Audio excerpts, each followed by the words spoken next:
ሚልኪ ዌይ የምንለው ጋላክሲያችን ከ100 ቢሊዮን ከዋክብት በላይ ይገኙበታል። የምናውቀው ዩኒቨርስ ወይንም ሁለንታ ብቻ ደግሞ ከ100 ቢሊዮን ጋላክሲዎች በላይ ይዟል።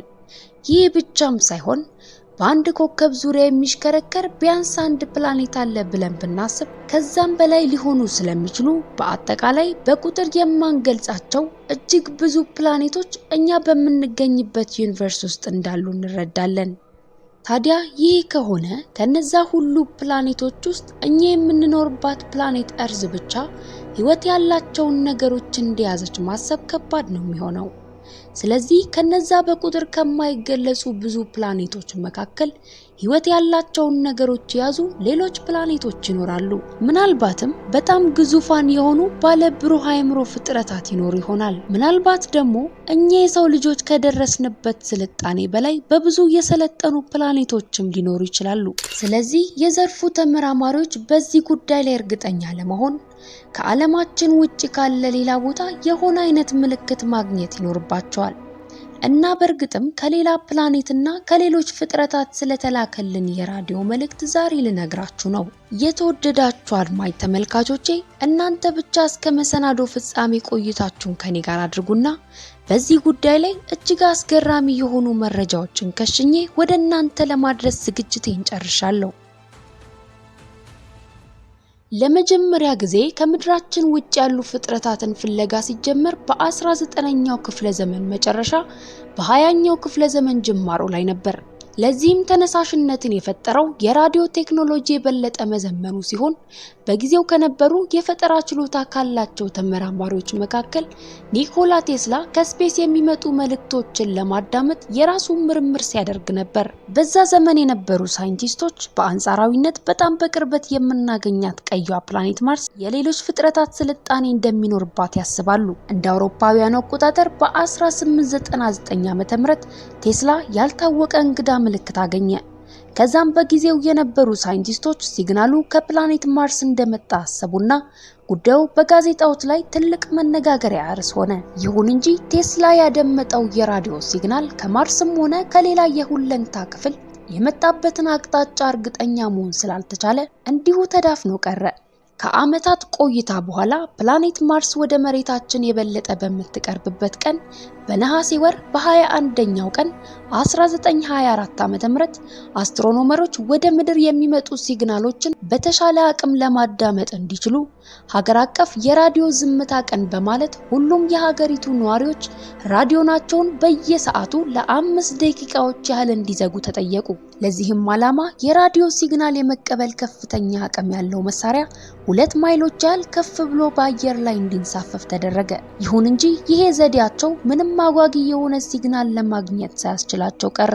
ከዛ በኋላ በ1959 ዓ.ም በፊሊፕ ሞሪሰን እና በጆሴፍ ኮክሶን የተጻፈው ጽሑፍ ከዓለማችን ውጭ የሆኑ ስልጣኔዎች መኖራቸውን በመግለጽ ከምድራችንም በጣም ሩቅ ባልሆነ ፕላኔት ላይ እንደሚኖሩ የሚያበስር በመሆኑ ለ3 አስርተ ዓመታት ያህል ተቀዛቅዞ የነበረው የሌላን ዓለም ስልጣኔ ፍለጋ ድጋሚ አንሰራራ። በአስትሮኖሚያዊ አረዳድ ከምድራችን ሩቅ አይደሉም ማለት በዕለት ተዕለት ኑሯችን የምናውቀው አይነት ርቀት አይደለም።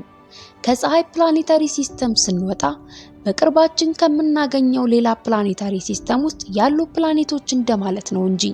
ለምሳሌ በአንጻራዊነት ቅርብ የምንላት ኤክሶ ፕላኔት ፕሮክሲማ ቢ እንደ መሬት ከሚመስሉ ፕላኔቶች መካከል አንዷ እንደሆነች የሚታሰብ ሲሆን ከምድራችን 4.2 የብርሃን ዓመት ርቀት ላይ ነው የምትገኘው።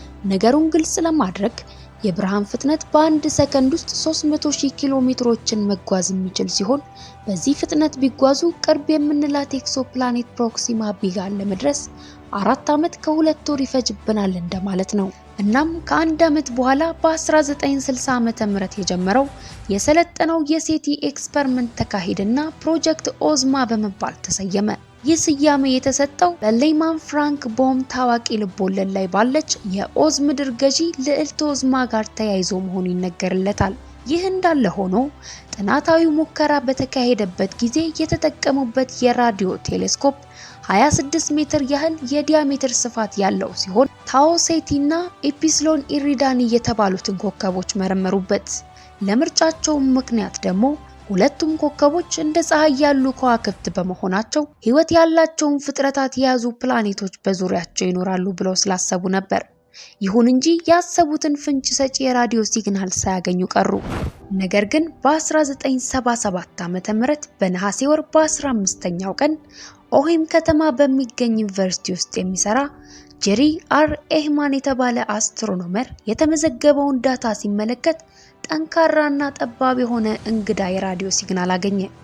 በደስታና በመደነቅ ስሜት ተውጦ በማርከሩ ዳታውን ካከበበው በኋላ ካጠገቡ ዋው ብሎ ጻፈበት። በዚህ አጋጣሚ ይህ እንግዳና አስደናቂ ሲግናል ዋው የተሰኘ ስያሜውን አገኘ ማለት ነው። እናም ሲግናሉ ሳጂታሪየስ ከተባለው ህብረ ኮከብ አቅጣጫ የመሆን እድሉ ሰፊ ሲሆን ከዛ ጊዜ ጀምሮ ለተከታዮቹ 10 ዓመታት ብዙ ሳይንቲስቶች የዛን ሲግናል መነሻ ስፍራ ለማግኘት ጥናት በማድረግ ጉዞ ተጠምደው አሳልፈዋል። እስከ ዛሬው ዕለት ድረስ ይህ ሲግናል የኤሊየን ራዲዮ ትራንስሚሽን እንደሆነ ይቆጠራል። ከዛም ጊዜ በኋላ የሳይንቲስቶችን ቀልብ የሳቡ ሲግናሎች አሉ።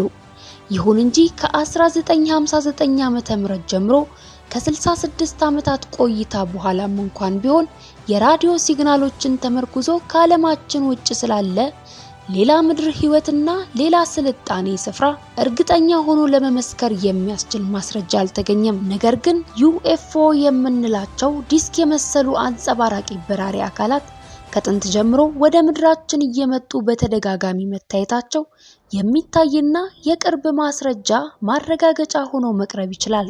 ይበልጡኑ ደግሞ ከግብጽ ጥንታውያን ግንባታዎች አንስቶ በዓለማችን ዙሪያ ሁሉ በሚባል ደረጃ የግድግዳ ላይ ስዕሎችን በመመልከት ሰው ስላልሆኑና ከምድራችን ውጭ ከሌላ ምድር ስለመጡ የበለጠ ስለሰለጠኑ ፍጥረታት ከሰዎችም ጋር ስለነበራቸው ግንኙነት የሚገልጹ ምስሎችን አልፎ አልፎ ደግሞ ጽሑፎችን ማግኘት ይቻላል። ከዚህ ጉዳይ ጋር በተያያዘ የበለጠ ለማወቅና ለመደነቅ ፍላጎት ያላችሁ አድማጭ ተመልካቾቼ ከዚህ ቀደም ያሰናዳኋቸውን መሰናዶች እንድትመለከቷቸው በአክብሮት እየጋበዝኩ ሊንኮቻቸውን ኮሜንት ላይና ዲስክሪፕሽን ላይ አስቀምጬላችኋለሁ።